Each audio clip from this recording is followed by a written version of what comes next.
I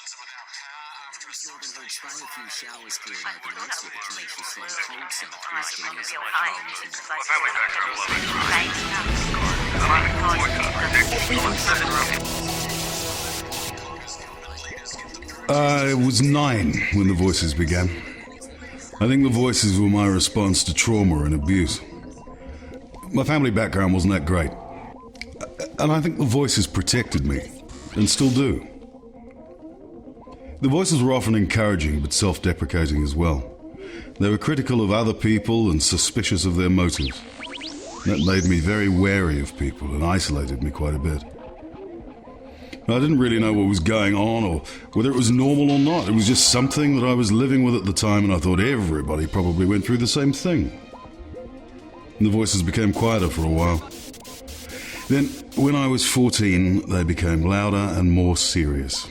I had no friends, and I'd sit in my room for long periods. I was going through a deep depression and began to drink to mitigate the voices. And that helped for a time, until my early 20s. But then alcohol became a big problem for me. I lost a series of jobs because of the drinking, and the voices became really troublesome again. So I stopped drinking for a while and I moved into media work. I didn't tell anybody about the voices.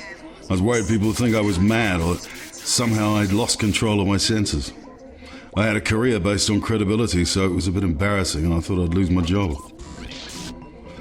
Sometimes the voices were funny and quite witty, but they became more deprecating and more aggressive toward other people.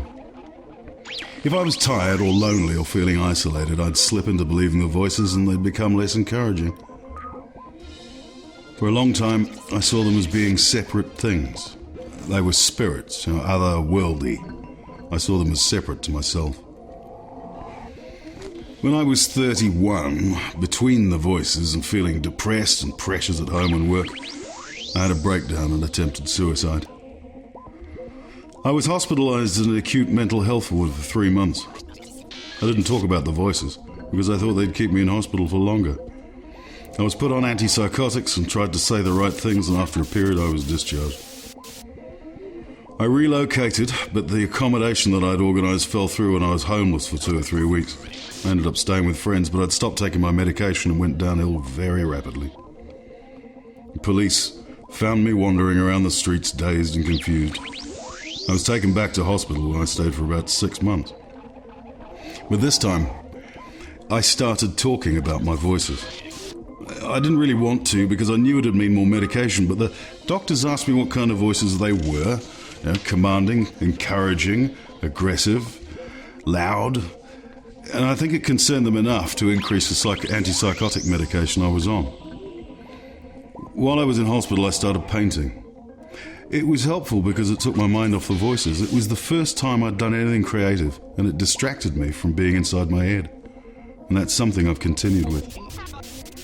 When I got out of hospital the second time, they organised talking therapy sessions for me with a psychologist.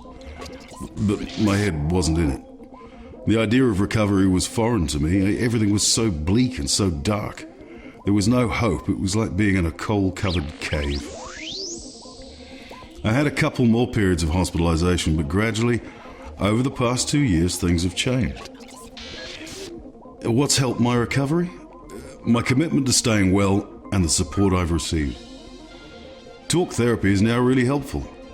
My suicidal thoughts are way down now. I still think about it occasionally, but it's not dominating every minute of my day. I'm also exercising more, getting out more, working in the media again. There are more things in my life now to mitigate the voices so they aren't so much of a concern. And 5 years ago, my support worker introduced me to a community arts centre. I had my first exhibition and sold 2/3 of the show, and that really encouraged me to keep going. It was the process of creating the art that was the most important to me, but I guess the sales were a validation of what I was doing. I feel there's a little bit of light at the end of the tunnel. The voices are still there, but they're manageable, especially with my art and mindfulness and meditation. Mindfulness allows me to just notice the voices are there and let them pass by. With meditation, I can focus on my body and what it's doing, my heart rate, my muscles, the weight of my head, and that takes me away from the voices. My advice to others would be to take your medication, do mindfulness and physical exercise, and talk to a therapist. Oh, and volunteer, because there's nothing like helping others to take you out of the self-indulgent nature of your illness. And stay close to whatever supports you that you may have had in place. It's important to tell your friends and family what you need. I'm happier now than I've been for 20 years. And I've learned everybody's different and that we're all complex human beings. I'm not all bad, and I'm not all mad either. I do have something to contribute.